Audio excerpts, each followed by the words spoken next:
Em nome do Pai, e do Filho, e do Espírito Santo. Amém.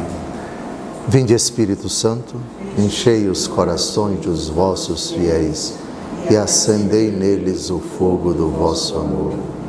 Enviai o vosso Espírito, e tudo será criado, e renovareis a face da terra. Oremos. Ó Deus, que instruístes os corações dos vossos fiéis com a luz do Espírito Santo, fazei que apreciemos retamente todas as coisas, segundo o mesmo Espírito, e gozemos sempre da sua consolação. Por Cristo, Senhor nosso. Nossa Senhora das Graças. Rogai por nós. Em nome do Pai, do Filho e do Espírito Santo. Amém. Essa é a nossa 296ª aula. Estamos chegando perto de um número muito significativo, 300. Em 12 anos aqui, estudando a Palavra de Deus, já avançamos, caminhamos bastante, estudamos muita coisa. E tudo isso está no nosso canal do YouTube. Acesse Dom José Francisco Falcão, se inscreva, ative o sininho para receber as nossas atualizações. A 24ª aula sobre escatologia, esta é a 24ª, estamos a estudar as derradeiras realidades, as últimas coisas que acontecerão, terminada a nossa breve aventura aqui na Terra, realidades que teologicamente chamamos de novíssimos. Por causa de várias passagens da Escritura, eis que eu faço novas todas as coisas, isso está no Apocalipse. Eu vi um novo céu e uma nova terra, também no Apocalipse. E o apóstolo Paulo, na 2ª aos Coríntios, aquele que está em Cristo é uma nova criatura. Nova criatura, novo céu e nova terra, eis que eu faço novas todas as coisas. Novíssimos no superlativo, porque são as derradeiras realidades após o final da peregrinação dos homens aqui na terra, que ocorrerá com o juízo final. Terminamos o encontro anterior falando, mastigando, por assim dizer, quanto possível, as palavras que o Senhor Jesus pronunciará no dia do juízo final. Dedicamos uma aula para a primeira frase, dirigida aos eleitos, e também a frase primeira dirigida aos condenados. Tive fome e me destes de comer, e tive fome e não me destes de comer. Explicamos os diversos significados do verbo comer: comida material e comida espiritual, fome material e fome espiritual. Na aula anterior falamos tive sede e me destes de beber, tive sede e não me destes de beber. Falamos os diversos significados do verbo da palavra ter sede, da expressão ter sede, sede material e sede espiritual. A terceira frase é o que vai ser abordado, a frase que o Senhor Jesus vai pronunciar no dia do juízo final. Lembrem-se, estamos em Mateus 25, de 31 a 46, a cena do juízo final, quando Jesus reunir os eleitos que ficarão à sua direita e os condenados que ficarão à sua esquerda. A terceira frase que ele pronunciará para os eleitos: era peregrino e me acolhestes. E a terceira frase que ele vai pronunciar para os condenados: era peregrino e não me acolhestes. Não sei se vocês lembram, eu terminei a aula passada, no 4º vídeo, lembrando que há 2 tipos de peregrinação. Uma material, com os pés mesmo, com os pés, caminhar com os pés de um canto para o outro. Claro, no tempo de Jesus não tinha carro, mas vamos colocar os carros nos tempos atuais. Não tinha avião, coloquemos peregrinação que se faz também com avião, com trem, sei lá, com navio. Mas, ordinariamente, no tempo de Jesus, a peregrinação era a pé, ou no máximo a cavalo, e para poucas pessoas de barco, o mar Mediterrâneo, enfim, o deslocamento para alguns lugares e assim por diante. Então, nós vamos ver hoje os 2 significados da peregrinação. Eu era peregrino e me acolhestes do ponto de vista material, e eu era peregrino e me acolhestes do ponto de vista espiritual. E a negativa também. Eu era peregrino e não me acolhestes do ponto de vista material, e eu era peregrino e não me acolhestes do ponto de vista espiritual. E já começamos no livro do Levítico, capítulo 19, por favor. Levítico 19, de 33 a 34.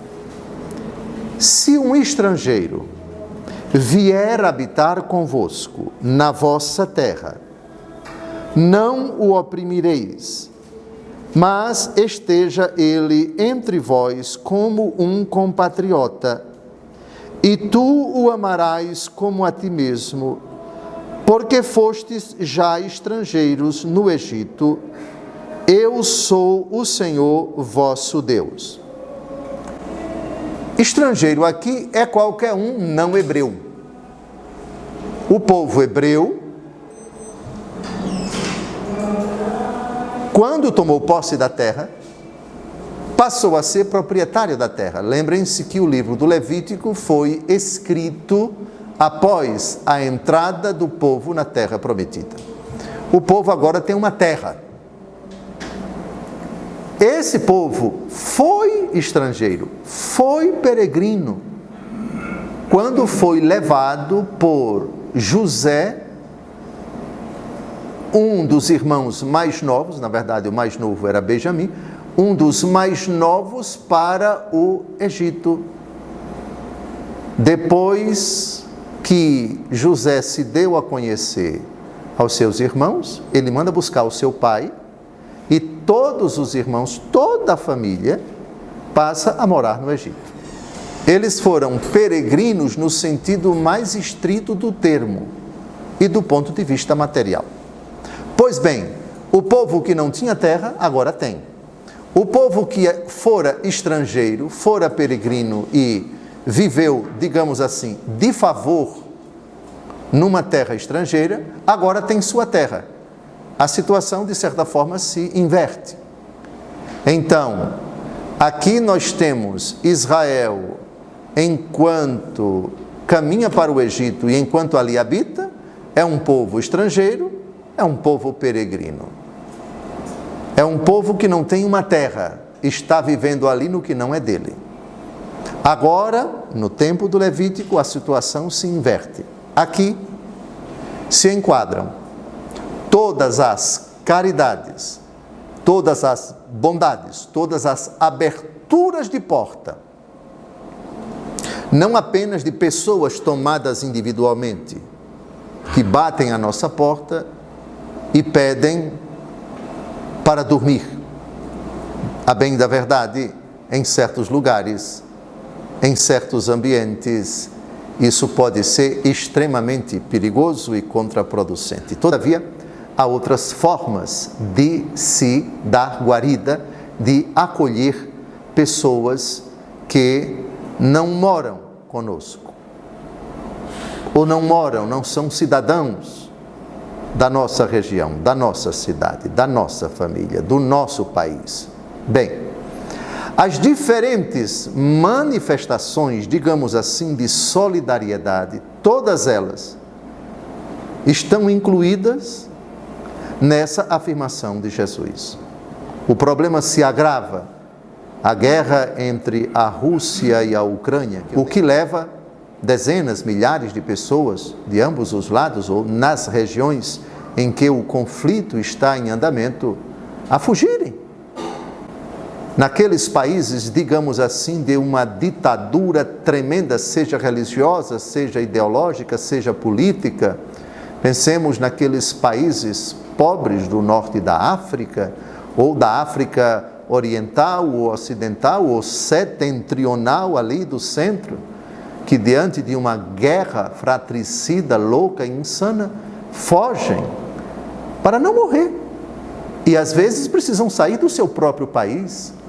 É um fenômeno extremamente doloroso. Pois bem, todas essas manifestações de acolhida, de abrir as fronteiras, de acolher, de alimentar, de fazer políticas públicas de inserção social, de matricular os filhos, de possibilitar a saúde para os estrangeiros, para regularizar a sua situação, para inseri-los no mercado de trabalho e assim por diante. Todas essas manifestações.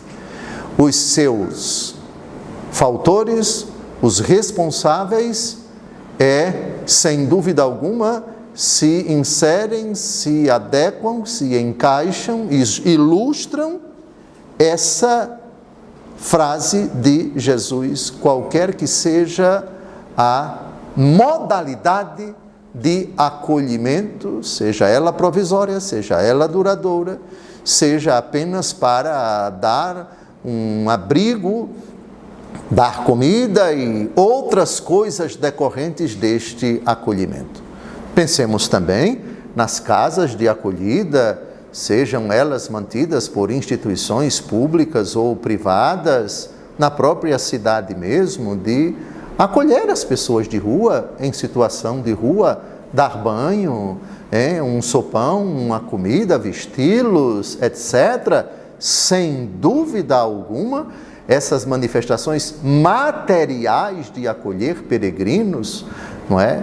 E por que não dizer que os drogados, os viciados, as pessoas que não têm onde dormir, as pessoas em situação de rua mesmo, essas iniciativas, todas elas se enquadram perfeitamente aqui.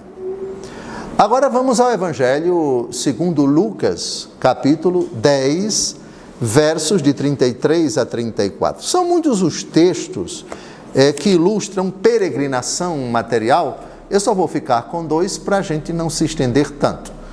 Então escolhi um texto do Antigo Testamento e vamos escolher agora, vamos citar um texto do Novo Testamento, Lucas capítulo 10, 33 a 34. Jesus foi muito feliz, como sempre, tem uma parábola que ilustra bem o acolhimento material. Um peregrino que é acolhido, e não só acolhido, ele é ajudado, ele é levado para um hospital, e essa figura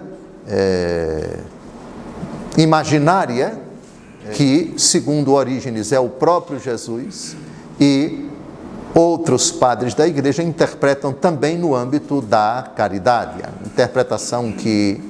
A interpretação que Orígenes dá dessa figura do bom samaritano é a de Jesus. E o cuidado é precisamente o cuidado que é dispensado pela igreja para os pecadores. E essa pessoa que descia de Jerusalém para Jericó, o fato de descer, Jerusalém é a cidade do rei Davi, do rei Jesus. Fala da Jerusalém celeste. Se você desce, você cai na vida do pecado, e enquanto você está no pecado, você está estraçalhado pelo demônio. Pois bem, e aí ele desce, espiritualmente a vida de pecado. O bom samaritano vai ao encontro do pecador, o bom samaritano é Jesus. Interpretação muito bonita que ele dá. Mas também nós podemos e devemos nos identificar com esse bom samaritano que acolhe esse coitado que está nas últimas e o leva para o hospital e cuida dele, determina ao dono da pousada que tudo aquilo que ele precisar, ele vai suprir e assim por diante. Por favor, Lucas capítulo 10, 33 a 34. Mas um samaritano que viajava, chegando àquele lugar, viu-o e moveu-se de compaixão.